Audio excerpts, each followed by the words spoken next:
সবাই শুধু টাকার হিসেবটাই করে, পরিশ্রমটা আর কেউ দেখে না। অনেকেই বলে একটা বার্গার যদি মার্কেটে কিনতে যাও তাহলে 150 থেকে 200 টাকা দাম নেবে, সেই একটার দামে বাড়িতে 4টা 5টা বানিয়ে খাওয়া যাবে। সে তো খাওয়া যাবে, সেটা সবাই জানে, কিন্তু পরিশ্রমটা, যাই হোক, পরিশ্রমের কথা ভাবলে তো আর বাড়িতে ভালো মন্দ কিছু বানিয়ে খাওয়া যাবে না। যেহেতু এখন সময়ের অভাব, বাইরে কোথাও যেতেও পারি না, তাই ভাবলাম বাড়িতেই আজকে চিকেন বার্গার বানাবো।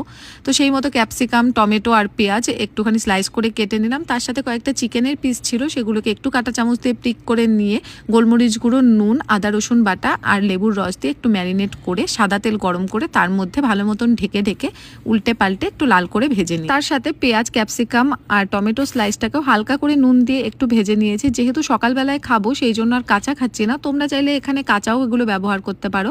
তারপর পাউরুটির গায়ে বাটার লাগিয়ে ওপর থেকে 2 রকমের মেয়োনিজ আর একটা করে ক্যাপসিকাম, টমেটো, পেঁয়াজ, চিকেনের স্লাইস দিয়ে ওপর থেকে চিজ দিয়ে ভালো মতন তাওয়ার মধ্যে একটু জাস্ট গরম করে নেব।